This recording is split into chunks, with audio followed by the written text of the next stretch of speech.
Mutfağımızdan yine herkese merhaba. Bugün de 5 kiloluk tencerede köy ekmeği tadında mis gibi yumuşacık köy fırınından çıkmışçasına ekmek yapıyorum. Malzemelerimiz 8 su bardağı un, 1 kilo da olabilir. 1 kilodan biraz fazla da olabilir bardakla ölçüm yaptığımız için. 2 paket instant kuru hamur mayası ya da 1 yemek kaşığı kuru maya, 1 tatlı kaşığı tuz, 3 su bardağı ılık suyumuz var. Üzeri için un, su, pekmez, tabii ki 5 kiloluk tenceremiz olmazsa olmazlarımızdan.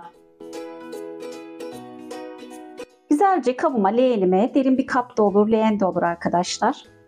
Unumu almıştım. Şöyle hemen üzerine 2 paket mayamızı alıyorum.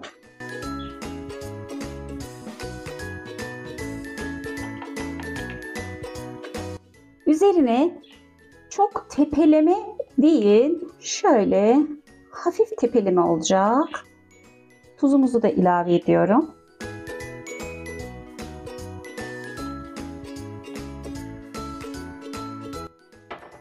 Öncelikle bunları güzelce karıştırıyorum.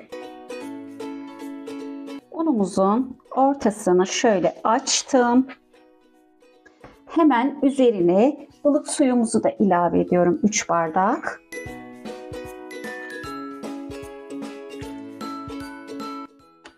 Yanıma da yine şöyle bir kapta ılık su aldım. Güzelce hamurumuzu yoğuracağım. Ele yapışmayan bir hamur olacak. 10 dakikaya yakın hamurumuzu yoğuruyorum.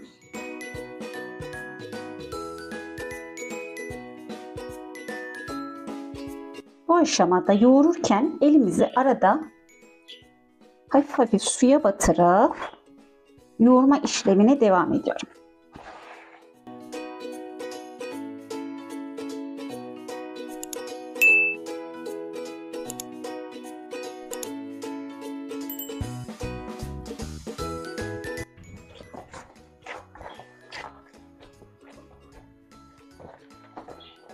Güzelce hamurumu iyice yoğurdum. Böyle ele yapışmayan hamur elde etmiş oldum.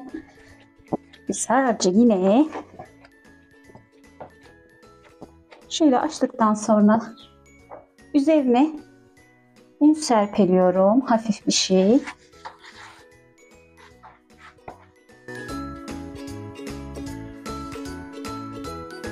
Sofra bezimizi de örtüp, tabii ki bunun üzerine battaniye de örteceğim arkadaşlar. Çabuk mayalanması için.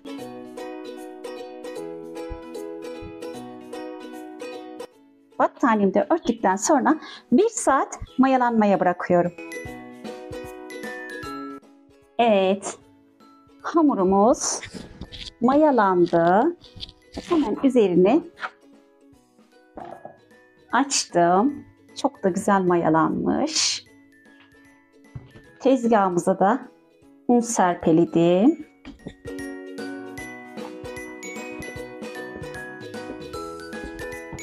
Hamurumu da aldım tezgahıma. Buradaki püf nokta, ekmeğimiz pişerken, mayalanırken göz göz olması için yine şöyle hafif hafif un serpeleyerek içe içe katlıyoruz arkadaşlar. Bu işlemi birkaç kere yapacağım.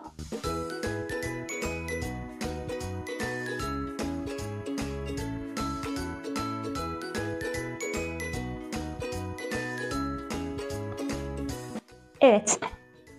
Bu işlemimizi de yaptıktan sonra hemen meşhur tenceremi alacağım.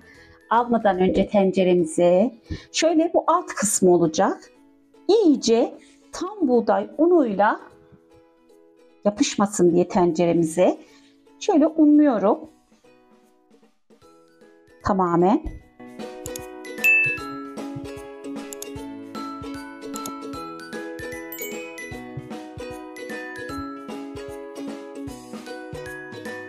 Bu mısır unu da olabilir, kepek unu da olabilir.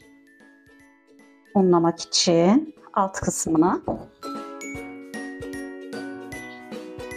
Şöyle elime aldım.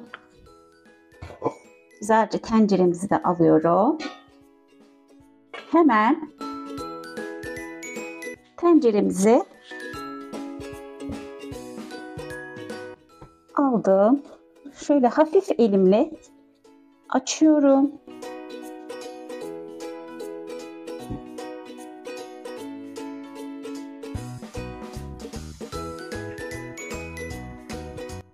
Üzerine de beyaz unla hafif unlayacağım. Şöyle kabuk bağlamasın diye. Yine bir ön maya işlemi daha yapacağız arkadaşlar. Burada da tepsi mayası gibi düşünün. Burada da tencere mayalaması oluşacak. Ve kapağını kapatıp ılık fırına götüreceğim. Fırınımı biraz ısıttım. Mayalandıktan sonra pişirme işlemine geçeceğiz. Evet, hamurum güzelce mayalandı sıcak fırında. Hemen bir üzerine sos ayarlayacağız. Şöyle pekmezimi güzelce kabıma aldım. İçerisine yani burada bir bulamaç gibi bir sos elde edeceğim. Unumu aldım. Biraz su ilave ediyorum üzerine. Hemen sosumuzu yapıyorum.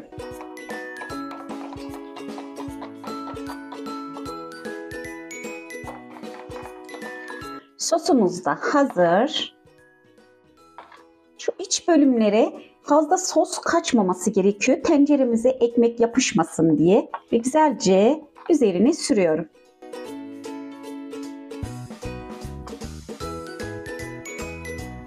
Tabii bu işlemi elimle devam edeceğim. Şöyle hamurumuzun mayasını söndürmeden yapıyoruz bunu.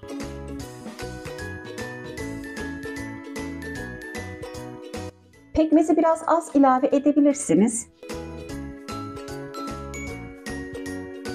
Bizimkiler tatlı ekmeği çok sevdiği için üzerine biraz fazladan ilave ettim pekmez.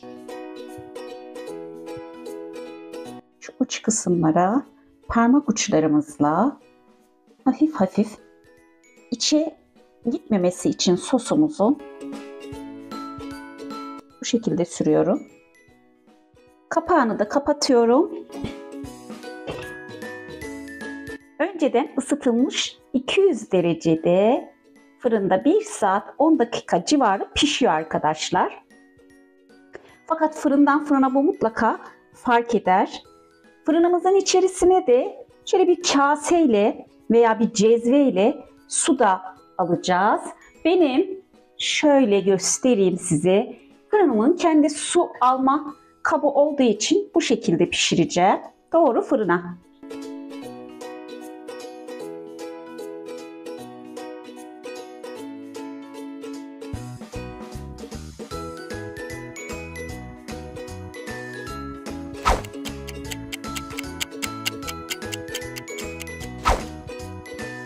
Ekmeğimiz hazır.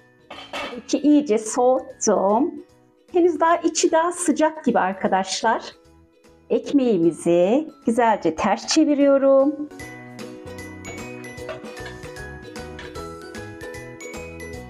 Evet.